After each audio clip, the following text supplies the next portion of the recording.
Untuk klaster kedua, ada 3 orang yang akan ditetapkan sebagai tersangka, antara lain atas nama RS, RHS, dan TT. Polda Metro Jaya telah menetapkan 8 orang tersangka dalam perkara pencemaran nama baik, fitnah, dan manipulasi data elektronik yang dilaporkan oleh Bapak Insinyur Haji Joko Widodo. Penetapan ini dilakukan setelah melalui proses asistensi dan gelar perkara, di mana proses tersebut melibatkan ahli dan pengawas, baik dari eksternal maupun internal. Untuk ahli yang dilibatkan adalah ahli pidana, ahli ITE, ahli sosiologi hukum, ahli komunikasi sosial, dan ahli bahasa. Itu yang kita minta keterangan sebagai saksi ahli. Selanjutnya perlu kami sampaikan bahwa gelar perkara penetapan tersangka yang dilaksanakan di Direktorat Reserse Kriminal Umum juga melibatkan dari eksternal, ya, dari Wasda, dari Wasidik, ya, Propam, dan Jodikum, dengan dukungan hasil penyidikan yang komprehensif, ilmiah, dan pemeriksaan berbagai ahli dari bidangnya masing-masing. Berdasarkan hasil penyidikan, kami menetapkan 8 orang sebagai tersangka yang kami bagi dalam 2 klaster.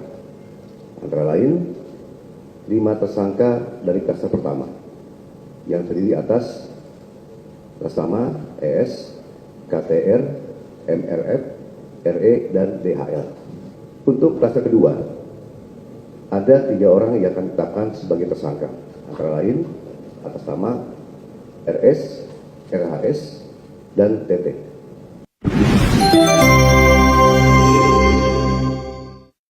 Untuk klaster kedua, ada 3 orang yang akan ditetapkan sebagai tersangka, antara lain atas nama RS, RHS, dan TT.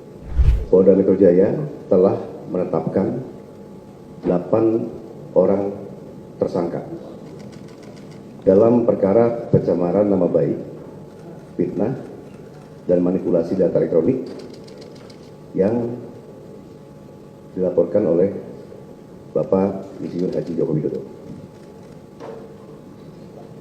Penetapan ini dilakukan setelah melalui proses asistensi dan gelar perkara, di mana proses tersebut melibatkan ahli dan pengawas, baik dari eksternal maupun internal.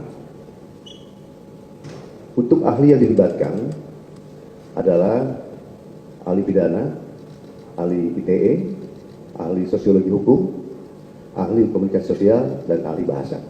Itu yang kita minta keterangan sebagai saksi ahli. Selanjutnya perlu kami sampaikan bahwa gelar perkara penetapan tersangka yang dilaksanakan di Direktorat Reserse Kriminal Umum juga melibatkan dari eksternal, ya, dari Wasda, dari Wasidik, ya, Propam, dan Jodikum, dengan dukungan hasil penyidikan yang komprehensif, ilmiah, dan pemeriksaan berbagai ahli dari bidangnya masing-masing. Berdasarkan hasil penyidikan, kami menetapkan 8 orang sebagai tersangka yang kami bagi dalam 2 klaster. Antara lain, 5 tersangka dari klaster pertama, yang terdiri atas nama ES, KTR, MRF, RE, dan DHL. Untuk klaster kedua, ada 3 orang yang akan ditetapkan sebagai tersangka, antara lain atas nama RS, RHS, dan TT.